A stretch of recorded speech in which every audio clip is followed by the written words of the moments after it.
ಕೇಂದ್ರ ಪರಿಸರ ಅರಣ್ಯ ಮತ್ತು ಹವಾಮಾನ ಬದಲಾವಣೆ ಖಾತೆ ಸಚಿವ ಭೂಪೇಂದರ್ ಯಾದವ್ ನೇತೃತ್ವದಲ್ಲಿ ದೆಹಲಿಯಲ್ಲಿಂದು ಮಾನವ ವನ್ಯಜೀವಿ ಸಂಘರ್ಷ ತಡೆ ಕುರಿತ ಸಂಸದೀಯ ಸಲಹಾ ಸಮಿತಿ ಸಭೆ ನಡೆಯಿತು.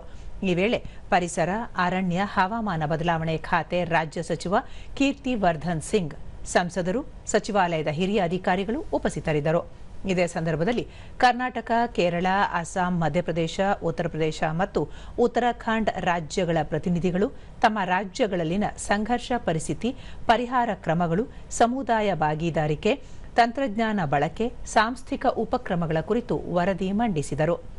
ಮಾನವ ಮತ್ತು ವನ್ಯಜೀವಿ ನಡುವಿನ ಸಂಘರ್ಷಕ್ಕೆ ಪರಿಹಾರ ಹಾಗೂ ದೀರ್ಘಕಾಲೀನ ಸಹಬಾಳ್ವೆ ಕುರಿತಂತೆ ಸಮಾಲೋಚನೆ ನಡೆಯಿತು. ಬಳಿಕ ಭೂಪೇಂದರ್ ಯಾದವ್ ರಾಜ್ಯಗಳು ಕೈಗೊಂಡ ಉಪಕ್ರಮಗಳನ್ನು ಶ್ಲಾಘಿಸಿ ಮಾನವ ಮತ್ತು ವನ್ಯಜೀವಿ ಸಂಘರ್ಷದ ಸವಾಲನ್ನು ವೈಜ್ಞಾನಿಕ ನಿರ್ವಹಣೆ, ಸಮನ್ವಯ, ತಂತ್ರಜ್ಞಾನ ಆಧಾರಿತ ಮೇಲ್ವಿಚಾರಣೆ ಮತ್ತು ಸ್ಥಳೀಯ ಸಮುದಾಯ ಸಕ್ರಿಯವಾಗಿ ತೊಡಗಿಸಿಕೊಳ್ಳುವ ವಿಧಾನದ ಕುರಿತು ಚರ್ಚೆ ನಡೆಸಲಾಯಿತು ಎಂದು ಹೇಳಿದ್ದಾರೆ.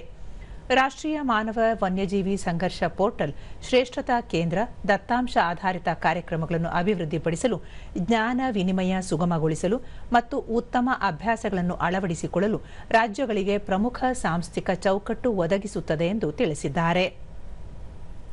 ಕೀರ್ತಿವರ್ಧನ್ ಸಿಂಗ್, ಆವಾಸ ಸ್ಥಾನ ಆಧಾರಿತ ವೈಜ್ಞಾನಿಕ ಅಧ್ಯಯನವನ್ನು ಅದರ ಸಾಮರ್ಥ್ಯದ ಮೇಲೆ ನಡೆಸುವ ಅಗತ್ಯವಿದೆ. ಮಾನವ ವನ್ಯಜೀವಿ ಸಂಘರ್ಷ ಕಡಿಮೆ ಮಾಡಲು ರಾಷ್ಟ್ರೀಯ ಮತ್ತು ರಾಜ್ಯ ಮಟ್ಟದ ಪ್ರಯತ್ನಗಳನ್ನು ಬಲಪಡಿಸುವ ಅಗತ್ಯವಿದೆ ಎಂದು ಹೇಳಿದ್ದಾರೆ.